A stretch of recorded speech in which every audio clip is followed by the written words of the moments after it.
Hey guys, welcome back. Doing a little bit of a different video today. I wanted to talk about your inbuilt messaging app and what has come around, right? So anybody who hasn't come to this channel before, welcome to the channel. I kind of talk about everything here. I do all sorts of crazy stuff, especially to do with cryptocurrency and everything. But every now and then I like to put one in, and today's the first one. Actually, I'm putting something quite different in there. So let's talk about it. Basically, it's to do with your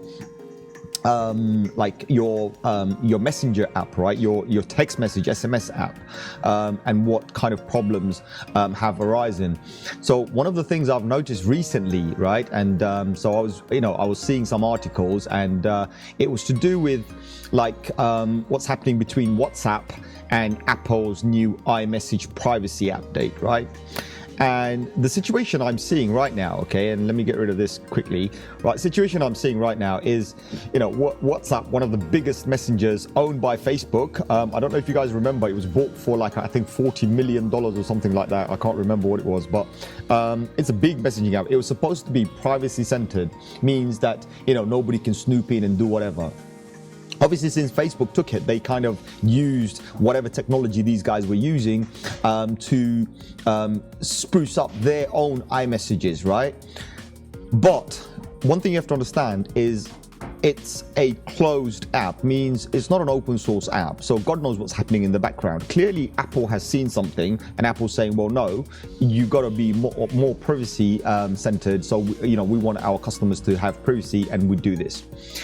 But the same goes for iMessages for me, because also iMessage is backing up into the cloud and whatnot and this and that.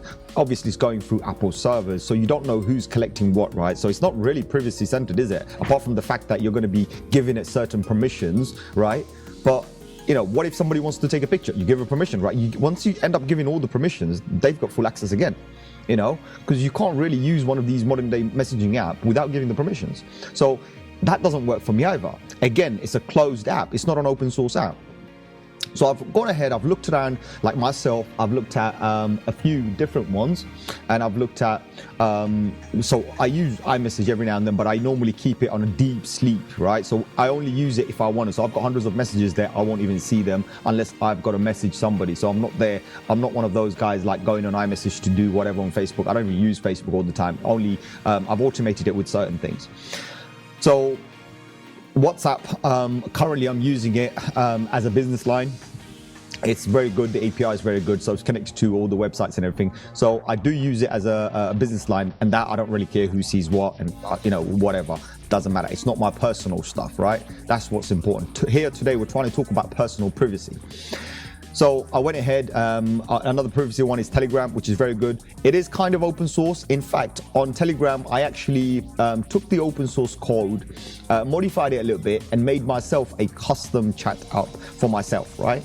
So I've got that, but it's a custom APK, so you won't really find it anywhere. And I did it for the Android, so it won't be available everywhere. But that one, I customized it myself, so I know that I only want the features that I want, and other features that I think are not necessary for me, I just deleted it anyway. So right by the default, the app doesn't have any permission issues or whatever, any privacy issues.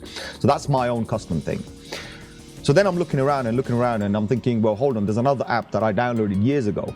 Right, and I think it was like back in 2016, 2017, I downloaded it, and it's called Signal Messenger. So I went back to that and I said, well, hold on, let me see Signal Messenger, see what's going on. So I looked at it, and it's pretty much the same as WhatsApp and kind of the same as Telegram, or it's like a hybrid in between.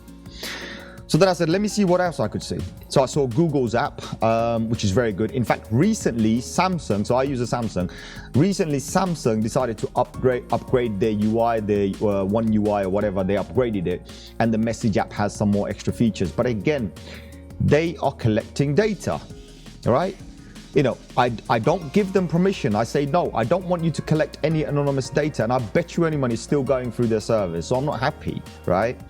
So what I did then, I said, okay, let me try and see what the Google one does. And Google one has kind of some really quick features, like you can quick reply, quick do this, that, whatever, much more superior than the Samsung one.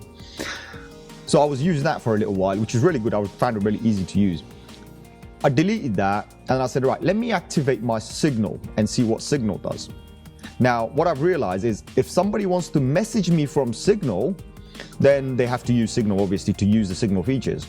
But I can actually use it as a default messaging app.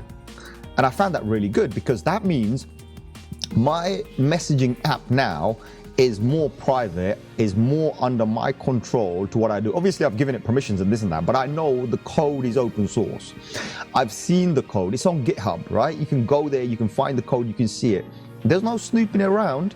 It is actually a actual P2P, means person to person or whatever, peer to peer, right? Encrypted, genuinely encrypted. It's encrypted on your device. I mean, how better do you want? I mean, that's like some next level cryptography that I've seen, right? Which I'm happy with. Even Telegram doesn't do as much as that. So for me, look, I'm not being paid by Signal or anything like that, but this is very important to understand that a lot of people are moving off these WhatsApp stuff and, like iMessage and all sorts, and now people are moving over to something different. And for me, I found the best one, which was Signal app, which I suggest is available on the Google Play Store. You can have it on your Mac, you can have it on your Windows. It's available on the App Store, and so the whole lot, right? And this is what it is. I wanted to use something that's open source. The codes are verifiable. I can check it, and nobody can actually snoop around and see what's going on. As I said, I still use WhatsApp for my business purposes. I don't really care who's seeing, but private stuff, I don't want anybody to see private stuff. Also on WhatsApp recently, I forgot who it was. I mean, a lot of group messages, private group messages and this and that ended up basically going into your thing, what do you call this? So a lot of private stuff ended up going onto the Google search indexing. So yeah, I mean, WhatsApp fixed it, but it's not good. I mean, if you just look at this particular thing I'm just showing you here, right? So iMessages, what do they collect, right? And then have a look at have a look at WhatsApp, what they collect from you, right? I mean, that's a lot of information. This is not what WhatsApp was designed to do, right? So when you've got something like this kind of worries me. And then you know that iMessage is saying what it's collecting, but ultimately my whole thing is why would you collect anything, And then here we got another. So let me just zoom in to show you. So this is Signal. Okay, nothing collected for you. All right, this is iMessages, nothing, a few bits and bobs, about 4 or 5 items collected about you, WhatsApp, and then you got Facebook. Now have a look at this. This is the kind of disgusting thing that's going on, and this is on Forbes, by the way. So I'm not showing you something from anywhere. I'm just showing you something from Forbes itself, right? Everyone's talking about it, and I know Samsung also collects a whole ton of data, and it's really important. I mean, you want to go and see it, just go in and just type in, what was it? WhatsApp beaten by, whatever that message is. Just read that, or, just go and check it for yourself on Forbes, and you'll be surprised what you see. And especially the moment you see this particular picture, it freaks you out. Okay, so when I'm seeing this is just freaking me out. This is the reason why I thought, you know what, I have to tell everybody, show everybody what's going on. So I'll put a nice little image here just so you guys could see what the icon looks like. So Signal is the way. It's not collecting anything. Even Telegram can't even beat that, and I do use Telegram as well. So I'm now a convert. I'm going Signal all the way, right? And I'm actually using it as my default messaging app right now. So, all my messages come as normal, all my SMS come as normal. Even when I'm sending a message, it's going as normal, right? This is my messaging app.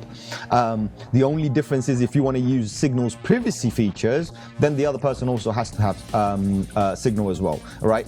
And the app is just seamless. You don't even know it's there. I mean, for me, I'm receiving messages, I'm sending messages with Signal without even using Signal's features, and I'm sending messages just, normally to other people. So that's what I wanted to tell you guys, because look, your data is being sold every day, left, right, and center. They know what you want to buy. They know what you're talking about. Anything, right? And I'm not happy about that. And my whole thing is look, I don't mind. I'm like, when everybody's got the data, you can't help it.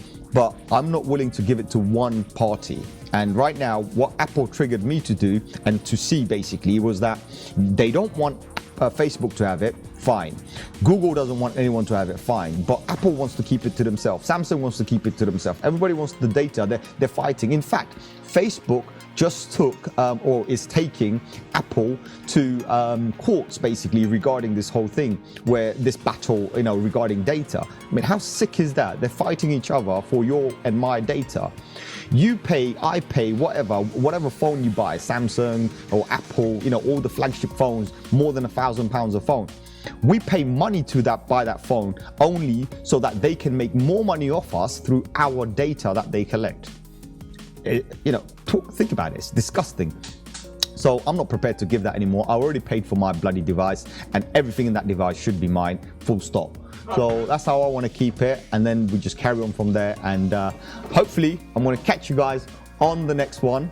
I've got somebody here, so I'm going to deal with them, and hopefully on the next one. So like, subscribe, and share. Remember, it's very important. So I know this video has been quite different, but we will drop another one with cryptocurrency later. Take care, guys. Bye.